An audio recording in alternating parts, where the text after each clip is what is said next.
Muito bem, hoje a gente vai falar sobre servir. Repete comigo essa palavra aí, servir.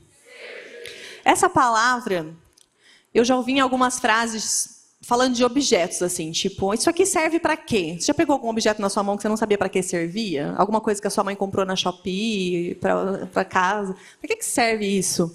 Ou você estava fazendo uma limpa no seu quarto e você falou, isso aqui não serve para mais nada. O que eu vou fazer com isso? Algo que não serve para nada, o que as pessoas fazem?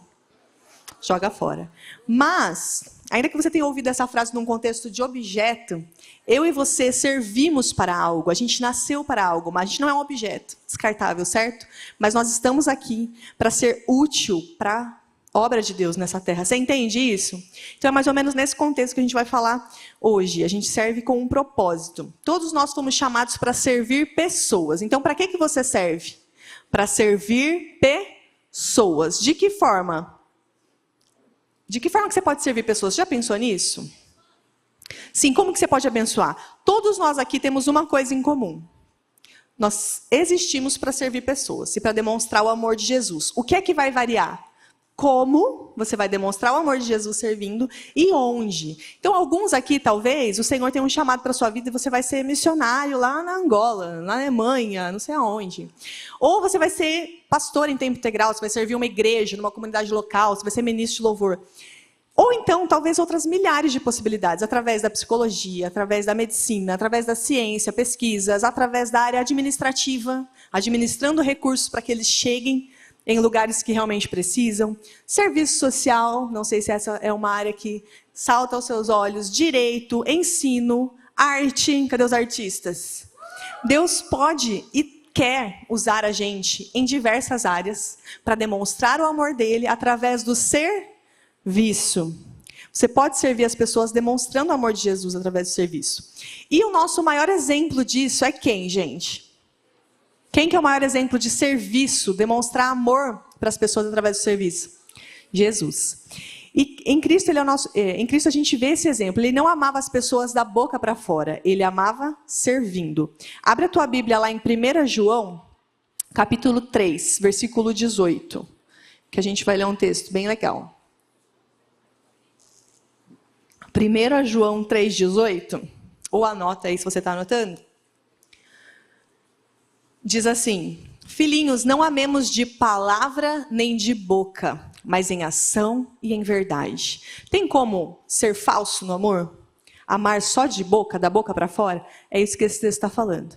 Não ame apenas de boca, mas ame em ação. Mostra que você ama. Se você chega para o seu pai e para sua mãe e fala, mãe, tudo bem? Que linda que você está. Te amo, mãe. E aquele mês você foi péssimo. Você só desobedeceu ela. O que ela vai falar para você? Larga a mão de ser falso, menino. O que você quer? Agora, se você demonstra em ação e em verdade, eu gosto porque logo depois da palavra ação, João diz em verdade. Porque se você realmente demonstra aquilo em ação, é porque não é falso, é porque é verdadeiro o seu amor. E tem um outro texto lá em Tiago, Tiago 2, versículo 17 e 18, diz assim, assim também a fé por si só, se não for acompanhada de obras, repete comigo, obras, está morta. A fé sem obras é morta.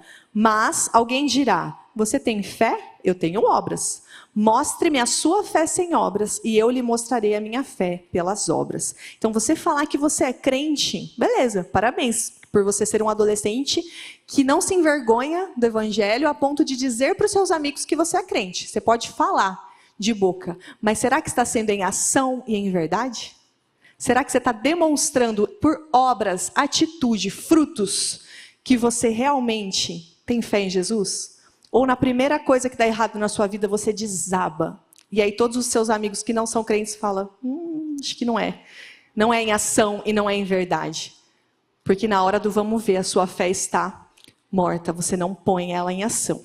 Então vamos pensar nisso hoje.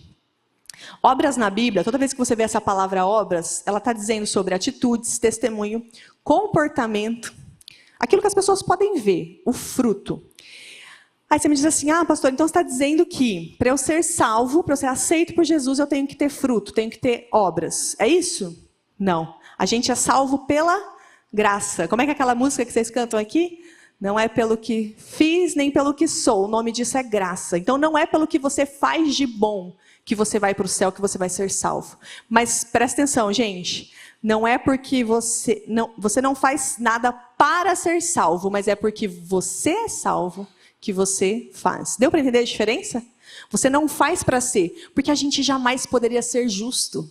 Você poderia passar a sua vida tentando ser santo e não pecar uma vezinha sequer. Sabe o que aconteceria?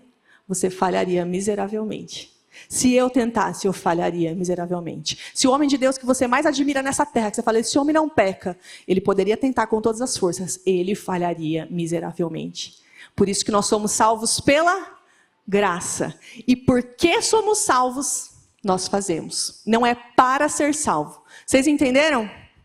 Sim, eu acho que vocês não entenderam. Eu não faço para ser salvo, mas porque sou salvo, eu faço. Deu para entender? Amém. Até o final da pregação eu acredito que vocês vão estar comigo. Então, eu faço porque eu sou salvo. O que eu faço para ser salvo? Boas obras, cuido do meu testemunho. Me preocupo em ser zeloso na minha casa. Será que o meu pai e a minha mãe estão satisfeitos comigo? Será que na escola eu estou dando um bom testemunho? Será que aquilo que eu me propunho a fazer na minha vida como adolescente, ainda que você não tenha muita responsabilidade embaixo de você, você é só um adolescente. A tua cabeça diz o tempo inteiro para você curtir, para você relaxar. E aí começam a vir as responsabilidades. Será que essas responsabilidades que estão vindo para você, ainda que não sejam tão grandes, você está sendo fiel no pouco que está debaixo de você? Ou não, você pode melhorar? Então, tendo dado esse plano de fundo sobre obras, sobre frutos, vamos voltar para a pessoa de Jesus. Jesus amava as pessoas, servindo as pessoas. Através do que Jesus servia as pessoas, gente? Ele fazia milagres, certo? As pessoas estavam com fome, não tinha pão para todo mundo, ele ia lá e, pera lá, vamos multiplicar. Daqui o que você tem? O que você tem? Pouco? Então vou multiplicar. E todo mundo saía farto e ainda sobrava. Jesus amava as pessoas ensinando.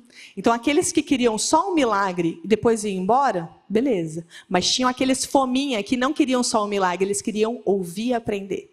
Então ele também amava as pessoas ensinando.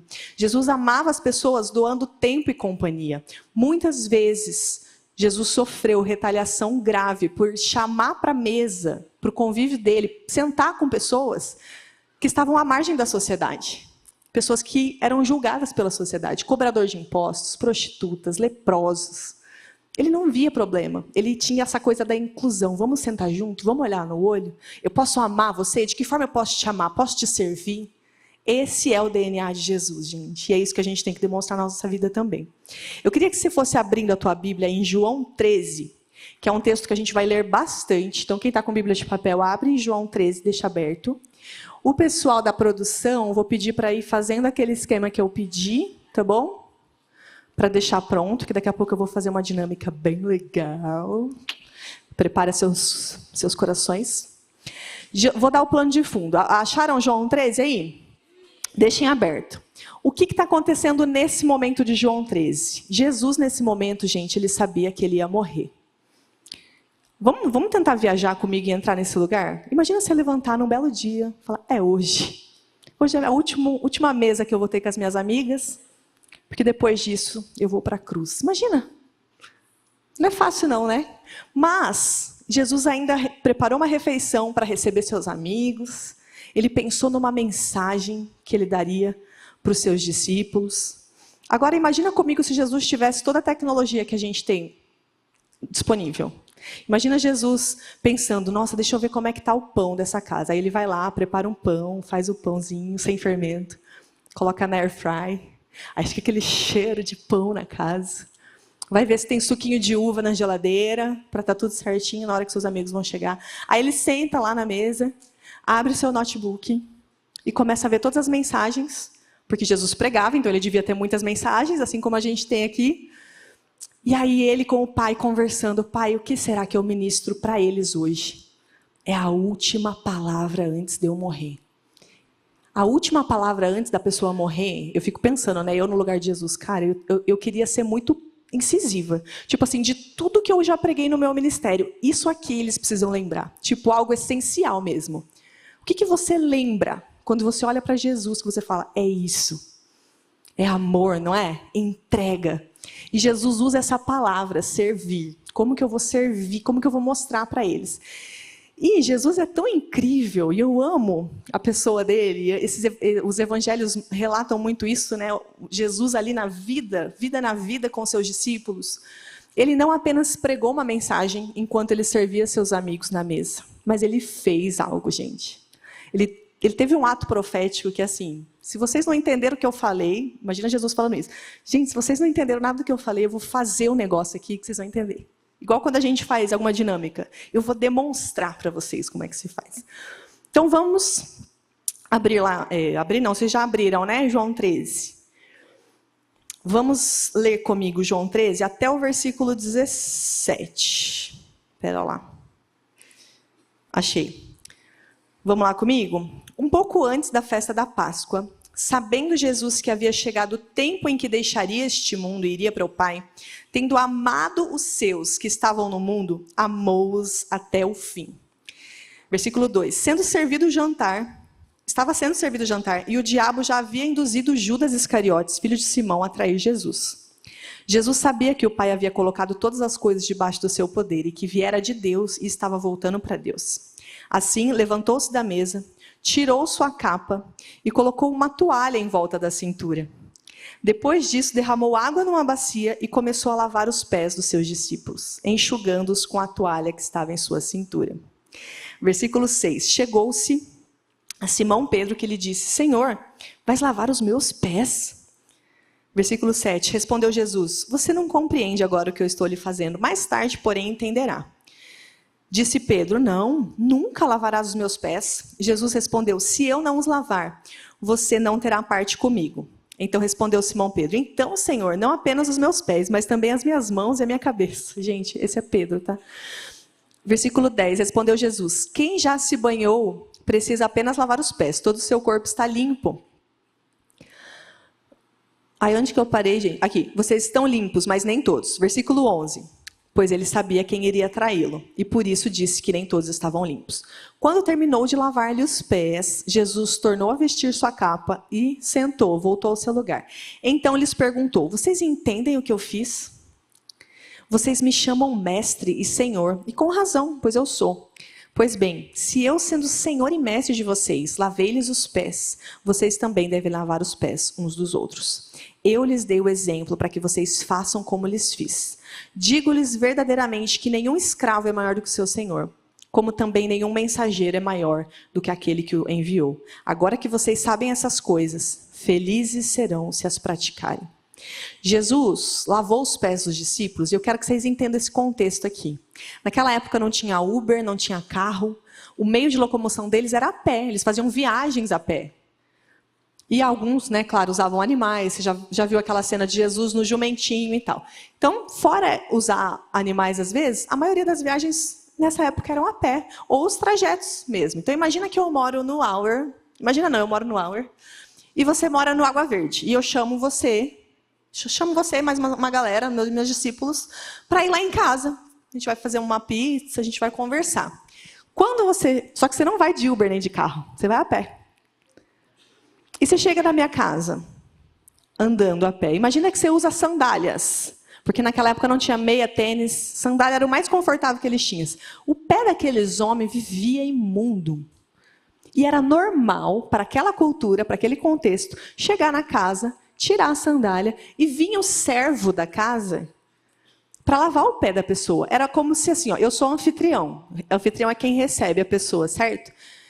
A hora que vai chegar meus visitantes, o meu servo já está pronto com a bacia e com a toalha. Então, pegar uma bacia e ter uma toalha era muito comum naquela época, gente. Igual hoje em dia, caiu uma poeira aqui, você pega o aspirador de pó, beleza. Não é agora, se eu falar para vocês, gente, tá aqui essa bacia, vou lavar seu pé. Você vai falar assim, por que você vai lavar meu pé? Meu chulé tá tão forte assim. Igual daquela semana, né, que meu marido fez aquela bagunça com os tênis aqui. E o chulé estava forte, viu, queridos? Amém, aleluia. Fecha parênteses. Mas, naquela época era muito comum, mas não era o anfitrião, muito menos o mestre, que Jesus era considerado alguém de muita importância. Não era ele que fazia isso, não era correto, não era comum Não se esperava que Jesus fizesse isso. Por isso que Pedro fala, não, Jesus, por que você está fazendo isso? Isso é coisa de servo. E sabe por que Jesus fez isso? Para ensinar que não se ama ninguém de verdade, efetivamente, sem servir. Jesus lavou os pés daquele que iria traí-lo. Tem noção do que é isso? Você está pronto para esse nível de amor, para esse nível de entrega? Ou você só ama quem merece? Você só serve quem merece? Se eu e você temos amado e servido apenas aqueles que fazem por merecer, a gente ainda não se converteu. A esse evangelho de Jesus que fala para a gente ser igual a Ele, amar e servir até mesmo aquele que poderia nos trair. Você não sabe quem vai te trair amanhã. Jesus sabia, Jesus tinha essa informação. Deus tinha falado para ele. E ainda assim, ele lavou os pés de Judas. Tem coisa mais confrontante e que constrange do que você amar alguém que não merece? É isso que Jesus nos ensina. É o amor que quebra a pessoa no meio. A pessoa está esperando que você vai ser rude com ela. E você faz o quê? Vai ser amável. É isso. Ser crente, gente, é ser improvável. É ir contra o que a sua carne manda fazer. Gritou comigo, eu vou gritar. Foi grosso comigo, eu vou ser grosso com ele. Não fez por merecer, não vai ter. Isso é o que a gente faz sem pensar. É a nossa natureza. Mas e se a gente morreu e nasceu de novo, não é mais a nossa natureza carnal que nos governa. É quem? O Espírito. E esse mesmo Espírito que estava em Jesus, ele habita dentro de mim e de você. Amém? Quem está comigo aqui? Quem está entendendo? Então, esse texto ali onde Jesus estava, de João 13, quantos aqui sabem que os evangelhos, Mateus, Marcos, Lucas e João, contam as mesmas histórias? Quantos sabem disso? Contam as mesmas histórias, porém, são de pontos de vista diferentes. Isso é muito legal. Gente, o dia que eu descobri isso, acho que eu tinha uns 13 anos, falei, meu Deus, a minha Bíblia está errada. Porque eu já li isso aqui em Mateus e agora tem de novo. Aí eu fui com a Bíblia aberta para o meu pai, ele falou, querida, são pontos de vista diferentes, as mesmas histórias, mas narradas por pessoas diferentes. Se eu perguntar para você, fulano, como é que foi o culto semana passada? Você vai falar uma coisa. Se eu perguntar para você, e para você, como que foi o culto? Vai falar outras coisas. Por quê? Pontos de vista diferentes, personalidades diferentes, talvez um temperamento, né, diferente, uma coisa que o fleumático repara, o sanguíneo não repara, a menina super atenta repara, e o menino que nem olha para nada não sabe, né? Eu pergunto pro meu marido, e aí, como é que foi lá? Ele fala, tudo bem. Agora, se ele perguntar para mim, eu falo, nossa, eu ia chegar no horário, mas uma pessoa me parou, ficou conversando. Sabe aquela mulher, né, aquela que tem luzes assim, umas luzes, não é loira, é meio ruiva assim, sabe? Ele fala, nossa, por que você está falando isso? Chega logo ao ponto. Então, nós mulheres temos isso, né, de detalhes. E é muito interessante observar isso nos evangelhos. Cada um daqueles homens tem percepções diferentes do mesmo lugar, da mesma coisa. Isso é muito legal. A gente leu João, que capítulo? 13. Essa mesma cena, gente, está lá em Lucas, se você quiser abrir, 22. Lucas 22 nos mostra algo que João 13 não conta dessa mesma cena. Então, estava lá Jesus lavando os pés dos discípulos. Agora, olha o que os caras perguntam para Jesus, gente. Jesus super sério, compenetrado naquela situação. Tipo, gente, era a última ceia, ele ia morrer. Ele estava concentradão, ele estava tipo, vamos virar homem, gente, vamos virar crente, porque eu já estou indo, agiliza. Olha o que eles perguntam, olha só. Vocês perceberam ali em João 13 que ele deu umas indiretas em Judas, né? Tipo, está aqui entre nós aquele que vai me trair. Ele deu umas indiretinhas. Jesus lavou os pés de Judas, mas ele deixou claro que alguém ali da mesa ia trair ele. Então estava um climão. Não, Jesus, eu? Não sou eu. Então, ó, olha o que tem em Lucas que não tinha em João. Vamos ler capítulo 22, a partir do versículo 22. Então, Lucas 22, versículo 22, diz assim: o filho do homem vai, como foi determinado, mas ai daquele que o trai. Aqui ele está falando de Judas, né? Versículo 23. Eles começaram a perguntar entre si qual deles iria fazer aquilo. Ei, você que vai trair Jesus? É você, né? Porque você não jejuou esse mês. Fraco você. Começaram ali entre eles. Versículo 24. Surgiu também uma discussão entre eles acerca de qual deles era considerado o maior. Então Jesus estava tentando ensinar maturidade para esses queridos. E eles estavam assim, quem será que é o mais considerado por Jesus assim o mais importante entre nós. Não estavam entendendo nada. Jesus tinha acabado de lavar os pés deles. Jesus tinha acabado de se portar como um servo da casa.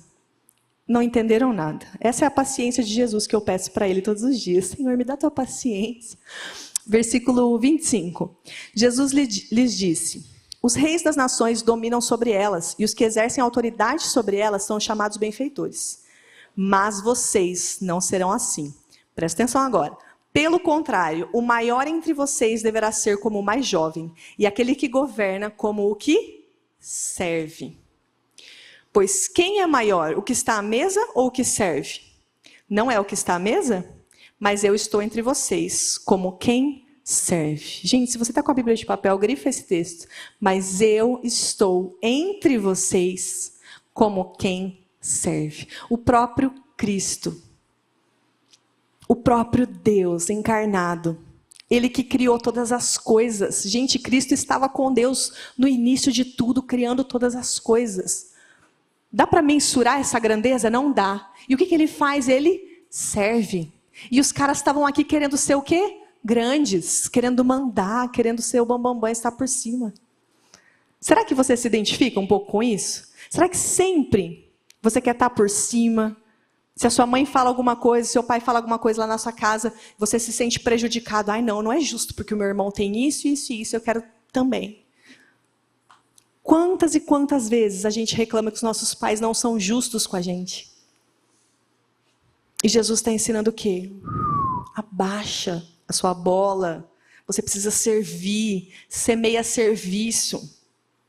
Então, meus queridos, a gente está falando sobre mostrar que a gente é cristão, mostrar Jesus através das nossas atitudes. E Jesus nos dá esse caminho. A gente precisa ser o quê? Humilde a ponto de servir. É isso que vai dizer para o mundo que você não é como eles. No sentido não de ser melhor, claro, mas no sentido de ter algo que eles não têm. Vocês estão entendendo?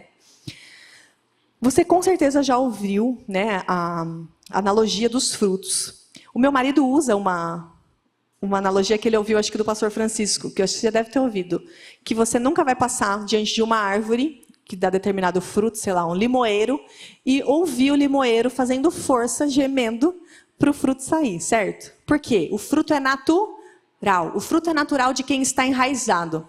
Se você nasceu para dar determinado tipo de fruto, é normal que você vai dar aquele tipo de fruto, certo? Traz aqui para mim as coisas da dinâmica, fazendo um favor, Manu. E é isso que eu quero fazer vocês pensarem na prática. Eu quero achar aqui rapidinho um texto que me veio à cabeça agora e que não está no meu sermão. Pode pôr aqui em cima, Manu, para mim. Obrigada. Valeu pelos corres aí, galera. Salva de palmas para os nossos volts. Você também pode ser um volt e servir nessa casa. Abre lá em Tiago para mim. Poxa, eu tenho certeza que é Tiago. Espera aí que o Google vai me ajudar. Isso, Tiago 3. Vamos ler o 11 e o 12. Diz assim: acaso de uma mesma fonte pode jorrar água doce e amarga? Pode a figueira produzir azeitonas ou a videira produzir figos? Poderia uma laranjeira produzir morangos? Vou trazer aqui para o contexto brasileiro das frutas tropicais do Brasil. Se você passar na frente de um coqueiro, você olha para cima, em vez de coco, vai ter melancia. Bizarro, né? Agora, um outro assunto que a gente tem falado muito aqui é sobre identidade. Lembra que eu falei? Você pode servir na medicina, na ciência, na arte, na escrita, enfim, na economia, o que você quiser, naquilo que o Senhor te chamou para fazer.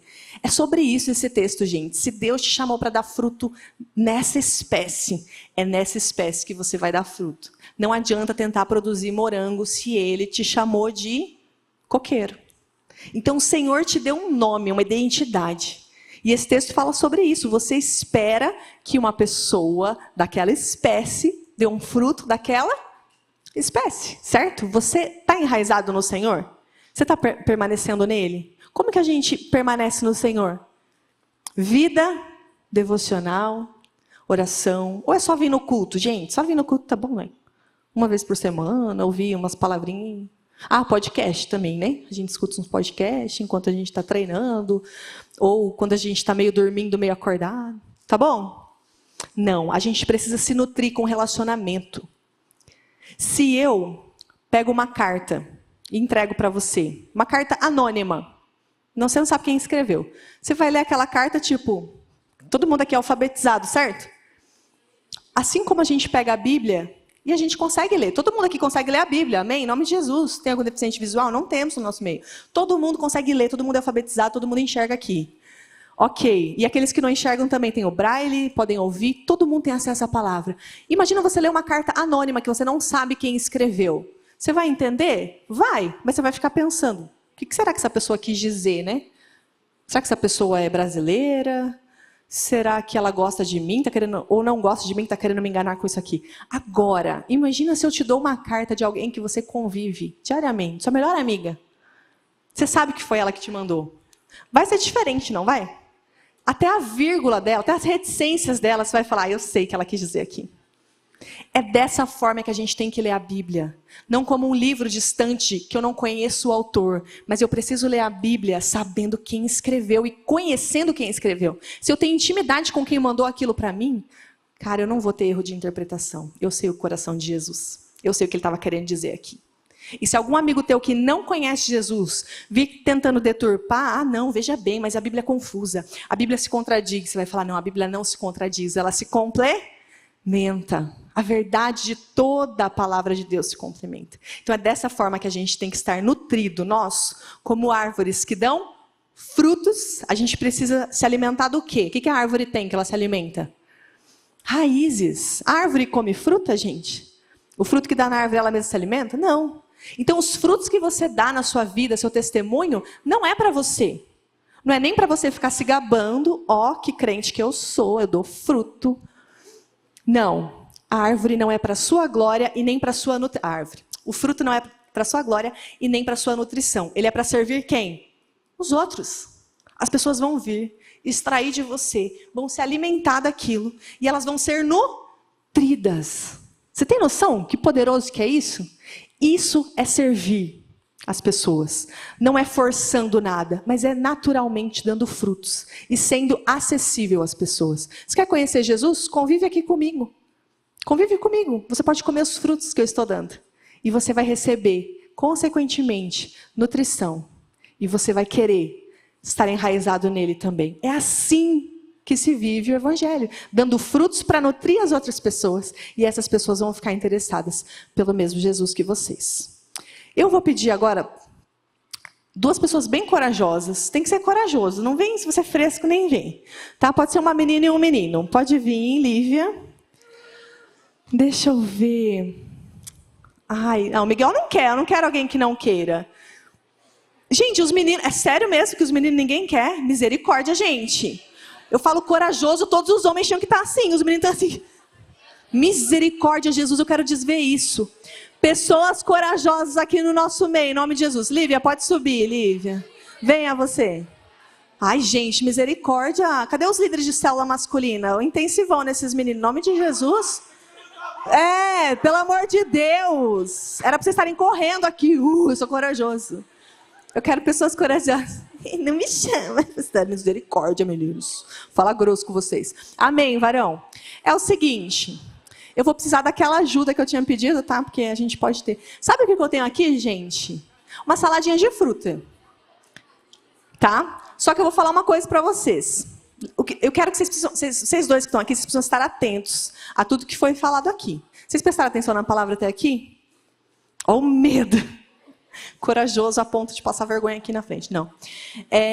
Eu vou pedir para vocês experimentarem, porque a gente está falando do seguinte, de frutos que podem ser provados. Se as pessoas podem provar o fruto da tua vida, significa o quê? Que esse fruto pode ser gostoso e que esse fruto também... Então, vamos lá. Lívia, experimenta para mim essa salada de frutas aí. Você vai me dar uma nota, você vai dizer se está doce, se está bom. Se você identificar alguma fruta também. Identificou alguma fruta? Ela está repetindo, gente. Ah, vocês estão achando que eu sou tão sacana assim, gente? Não acredito. Eu sou um anjo de Deus. Você gostou? Tem frutas aí que você identificou? Maçã e banana. Maçã e banana. Se você curtiu, você pode levar e continuar comendo. Pode ser? Uma salva de palmas, então, para a Lívia. Muito obrigada. Augusto? Como que é teu? Vinícius, perdão.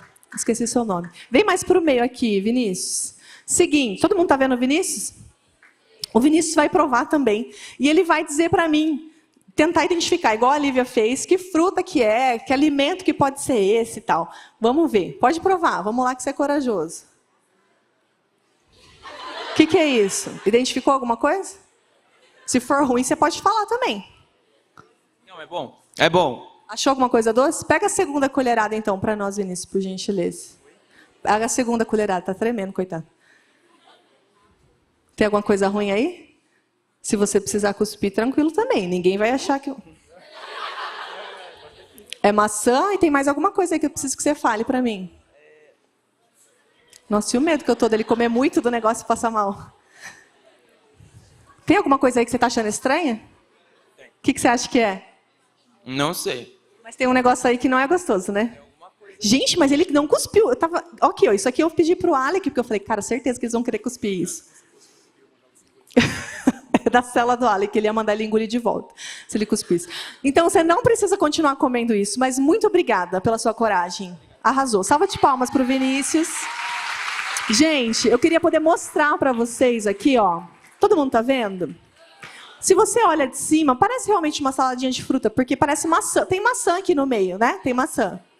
Ó, vocês estão vendo a aparência? Talvez vocês comeriam, ó, pode ver. Alguém quer vir aqui provar? Venha, Henrique. Prova, tenta discernir o que tem aí. Vai, come umas 2 colheradas com vontade. Pode trazer o baldinho. Aquelas, né? Você achou a maçã aí no meio? Tem mais alguma coisa além da maçã?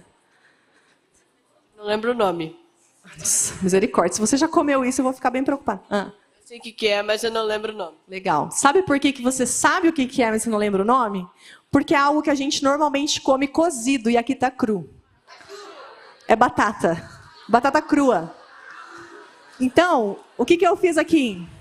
Eu coloquei maçã picadinha junto com batata crua. Depois, se vocês passarem mal, a gente ora por vocês. Desculpa, gente. Não, que pode comer, menino? Você tá maluco? Não quero meu WhatsApp cheio de mensagem de mãe, não. Tá tudo bem. Então, gente, olha aqui comigo, entendam. Por fora é tudo igual. Assim como se você estiver do lado de alguém na tua escola que é crente e a outra pessoa fala, eu também sou crente. Só de boca serve? Não. Agora, essa outra pessoa pode dar testemunho péssimo, que as pessoas vão falar, meu Deus, essa menina é crente. Eu não quero esse Jesus dela, não. Olha o testemunho dela. Olha o jeito que ela se comporta. Ela fica com todo mundo. Ela se veste de um jeito escandaloso. Ela se comporta com lascívia. Ela fala palavrão e ela fala que ela tem Jesus. Ela não estuda para a prova, ela cola, ela dá mau testemunho na escola. E ela fala que ela é crente. Esse fruto, eu não quero. Esse Jesus que o fruto dela está demonstrando, eu não quero. Mas o fruto que é agradável, que as pessoas falam, nossa, me dá mais. Posso pegar mais um pouco? Me dá mais uma porção desse seu Jesus, eu quero experimentar.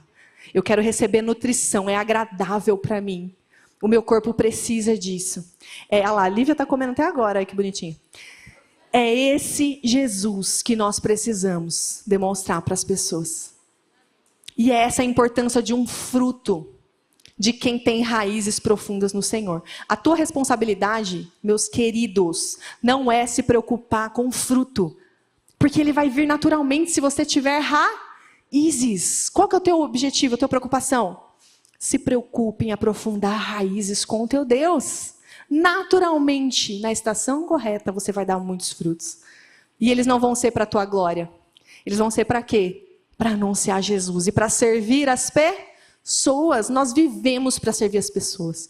Então, talvez você vai dar o seu fruto servindo as pessoas que não querem Jesus, mas inevitavelmente elas vão falar, que legal essa pessoa, essa árvore, que bonita. Já passou diante de uma árvore e quis tirar foto? De tão bonita? Gente, tem algumas épocas em Curitiba, tem uma rua em Curitiba, né? Que fica linda, assim, com a árvore de uma cor meio laranja, meio âmbar, maravilhoso. é esse tipo de impressão que nós temos que causar nas pessoas. As pessoas têm que olhar para nós e falar, ela é como a árvore plantada à beira das águas, que estende as suas raízes para o ribeiro. Quem é o ribeiro que nutre essa árvore? É Jesus. Ele tem que ser a nossa fonte, porque na nossa própria força nós não conseguimos. A raiz não está em nós mesmos, não está na nossa capacidade, na nossa inteligência. Toda vez que eu vou subir pregar, ou toda vez que eu estou começando um projeto novo, eu falo, Senhor, me usa pela tua misericórdia, porque por mim mesmo eu não consigo fazer nada. Eu dependo do Senhor. Os meus frutos precisam da seiva que vem de ti, e não de mim mesmo. Amém, gente? Vamos ficar de pé para a gente orar? E eu gostaria muito que essa visão de Jesus lavando os pés ali dos seus discípulos. Imagina se você soubesse que o dia da sua morte está perto assim, tipo, você acorda e esse é o dia da sua morte. Quanto temor Jesus estava no seu coração. E ainda assim, ele estava pensando em quem? Nele mesmo? Não, ele estava pensando em como ele poderia servir os seus discípulos. Eu me lembro, quem aqui já perdeu alguém muito próximo? O pai, mãe, tio, avô, quem já perdeu alguém muito próximo? Quando a gente perde alguém muito próximo, eu não sei vocês, mas a gente fica tentando lembrar da última vez que a gente esteve com essa pessoa, não é? Tipo assim, ai, queria lembrar do último abraço que eu dei nela. Se essa pessoa te mandou uma mensagem, você quer lá abrir para ver o que foi a última coisa que ela falou. E Jesus, antes de morrer, foi essa a mensagem que ele entregou. Amem uns aos outros como eu amei. E como que ele amou? Servindo, se entregando, sendo humilde, até mesmo diante de alguém que não tinha caráter. Judas não tinha caráter. Judas ia trair Jesus. E ainda assim ele foi humilde e manso, se entregou. E essa mensagem é tão importante que Jesus falou, essa é a última coisa que eu quero que eles lembrem. Se eles esquecerem todo o resto e colocarem em prática esse amor, o resto a gente vai encaminhar. Quando eu perdi meu pai, vai fazer 6 anos que eu perdi meu pai. Eu lembro da cena de eu voltando do enterro. Meu coração já estava um pouco mais em paz. Mas foi tão repentino, gente. Meu pai internou dia 20, morreu dia 22 de julho. A gente não estava esperando. E eu não quero dizer que esse tipo de morte é triste. Agora, morrer, quando morre mais velho, não é triste. Não, todo tipo de morte é triste. Se você perdeu alguém com 95 anos, é triste. Se você perdeu alguém que você já estava esperando, que já estava sendo avisado, é triste. Se você perdeu alguém que você não estava esperando, que foi rápido, é triste. Sabe por que é triste a morte? Porque ela não foi a gente não foi feita para a morte.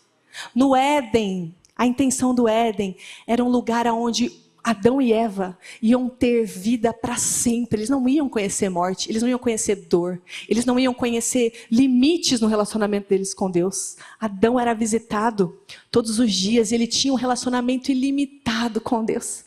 Ele nos criou para a eternidade, ele não nos criou para a morte. A morte veio por causa do pecado. Então é por isso que a morte é tão estranho para nós. A gente não sabe o que fazer. Como assim? Eu mandei uma mensagem para ela ontem. E agora, se eu ligar, não vai entender, porque ela não está mais aqui, nesse plano. Não é bizarro? É muito esquisito, a gente não sabe reagir. Mas eu lembro que eu tinha voltado ali do enterro do meu pai. E o quarto dele, as coisas dele estavam ali, como que esperando ele voltar. O quarto dele ainda tinha o cheiro dele. E eu fui entrando assim, com as pernas trêmulas, mas eu sabia o que eu queria encontrar ali, eu sabia o que eu queria procurar ali. O meu pai tinha o hábito de fazer devocional todos os dias, e na manhã em que ele foi para o hospital, acho que mais para o meio da tarde, que ele passou mal, naquela manhã daquele dia ele já tinha feito o devocional dele, e ele tinha o hábito de deixar a data registrada. Por isso que eu sei qual foi o último texto que Deus tinha falado com ele. E daí na mesinha assim do lado da cama, estava o livro que ele leu de devocional, que eu mesma tinha dado para ele, e estava o texto que ele tinha lido. Ele tinha lido, deixa eu ver se eu acho aqui, acho que foi Marcos 13, que é aquele texto que fala da semeadura, a parábola do semeador, na verdade. Quantos conhecem a parábola do semeador? E ali eu fui meio que procurando um consolo, porque é isso que a gente procura, né? A gente quer lembrar algo para a gente se agarrar. E o texto que o meu pai tinha lido por último foi esse aqui, Mateus 13, o versículo 23 estava grifado, e o versículo 23 dizia assim: finalmente, o que foi semeado em boa terra, Este é aquele que ouve a palavra e a entende, e dá uma colheita de 100, 60 e 30 por 1. E aí o Espírito Santo me abraçou com esse versículo e me disse: filha, fica tranquila, porque o teu pai morreu em paz. Ele sabia do legado que ele havia deixado e ele podia descansar. O legado é você, o legado são seus filhos. Então aquilo me deu um consolo, e aquilo também me deu um senso de responsabilidade. Tem uma semente em mim.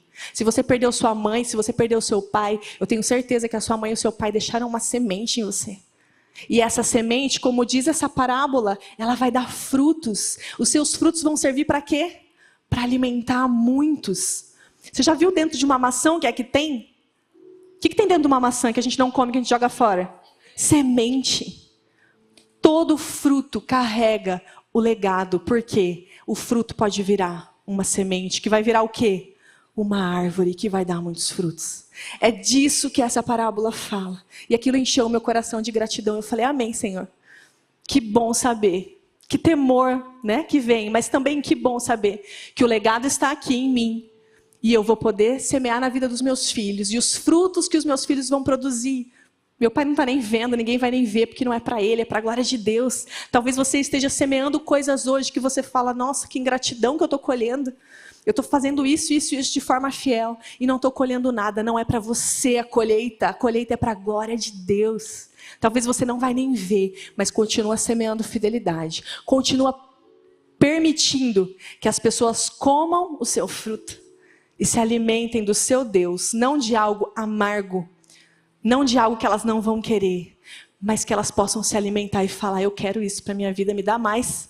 Semeia algo aqui para que eu possa produzir esse fruto também. Amém? Quem está comigo? Abaixe sua cabeça e nós vamos orar. Paizinho, eu quero te agradecer, Pai, pela tua palavra.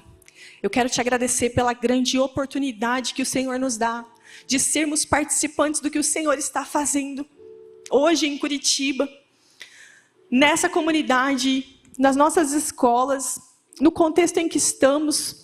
Nos perdoa, Senhor, se nós não somos gratos muitas vezes, se a gente só consegue reclamar da nossa casa, se a gente só consegue reclamar da onde a gente nasceu, da nossa situação econômica. E a gente fica murmurando o tempo inteiro e não observa ao nosso redor as grandes oportunidades que temos de dar frutos para servir as pessoas, de representar Jesus para as pessoas. Senhor, como isso é nobre. E o Senhor nos entregou isso, como quem entrega uma joia. E muitas vezes a gente não quer participar, e muitas vezes a gente quer continuar na nossa superficialidade, na nossa vida medíocre.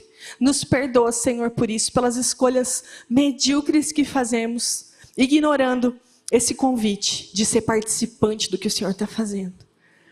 E ajuda, Senhor, cada adolescente aqui a entender que o nosso papel é aprofundar as raízes em Ti, Senhor. Que aquilo que está ao nosso redor, a estação que está ao nosso redor, se é um inverno rigoroso, não importa. Porque a Tua palavra diz que se estamos em Ti, mesmo que seja fora da estação, nós daremos fruto. Mesmo que seja uma estação de frio, mesmo que seja um outono onde todas as folhas caíram, o Senhor me garante: se estiverdes em mim, você dará fruto, e frutos que permaneçam. Porque o Senhor quer que a gente possa servir as pessoas com isso. E demonstrar que o nosso Cristo é verdadeiro. E demonstrar que o nosso Cristo é atrativo. E que não tem vida longe dele. Não existe vida de verdade fora dele. Nos ajuda, Senhor, a entender essa incumbência. E não ter medo de abraçar essa incumbência. E de dizer: eis-me aqui, eu quero. Eis-me aqui, eu serei responsável com o meu chamado. Em nome de Jesus.